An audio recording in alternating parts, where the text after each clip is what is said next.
Bonjour de l'île de Ré, 31 août 2013, 4 jours après la victoire des Néo-Z dans la Vuitton. Et je vous parlerai bien de 4 points importants, une semaine avant les régates de la Coupe d'Amérique. Les 4 points sont qu'avons-nous appris de cette Vuitton? Le deuxième, c'est n'est-ce pas le vent qui va tout décider? Le troisième, c'est n'est-ce pas la stratégie qui va faire la différence, la stratégie? Et le quatrième point, mais finalement, n'est-ce pas la fiabilité des bateaux qui va départager les Néo-Z et les Américains? Premier point, qu'avons-nous appris de la Vuitton? On a appris de la Vuitton qu'à vaincre sans péril, il n'y avait pas beaucoup de gloire dans le triomphe. En clair, il y a beaucoup d'équipes qui ont poussé derrière Team New Zealand, donc il a fallu qu'ils se débrouillent tout seuls.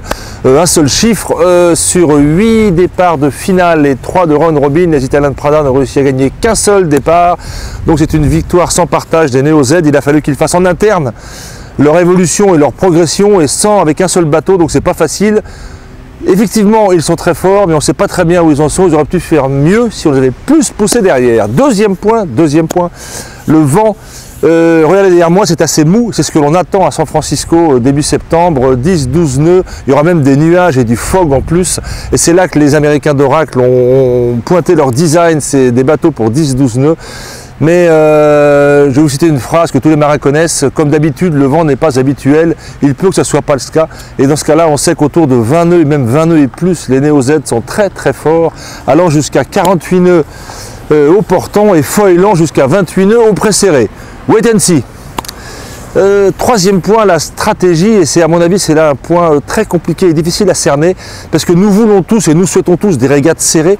La différence se fera donc sur l'eau à coup de tactique et de stratégie pointue, et je me demande si dans ce cas précis les Américains d'Oracle n'ont pas un avantage avec une cellule arrière stratégique dirigée par le Français Philippe Pretty en place depuis 7 ans, et que ces 7 années n'ont pas amené une force sur ce bateau stratégiquement parlant, et surtout si vous rajoutez Sir Ben Hensley, ça fait quand même une sacrée cellule arrière. Je vous la répète, James Pithill, John Kostecki, Sir Ben Hensley, le tout sous la houlette du Français Philippe Presty.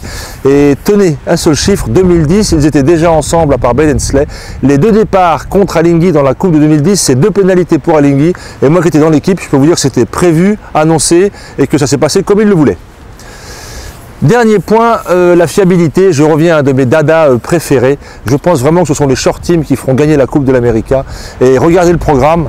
Il faut gagner au meilleur des 9 manches. Il y a 2 régates par jour. Il y a un jour de repos que tous les 2 jours. Ça veut dire qu'il se peut qu'il y ait 12 jours effrénés en 17 régates. Ça va être terrible pour les bateaux. Et il va falloir que les short teams donnent tous les matins aux marins un bateau fiable. Et je crois que, écoutez bien, les presque 120 personnes du short team d'Oracle sont prêts à faire ça. Et un peu une petite comparaison, il est possible que ces 120 personnes du short team dirigées par 2 Néo-Z chez Oracle, ça soit plus ou moins le nombre total des gens impliqués dans l'équipe de Luna Rossa. Voilà, on saura ça bientôt. Bonne journée, good luck.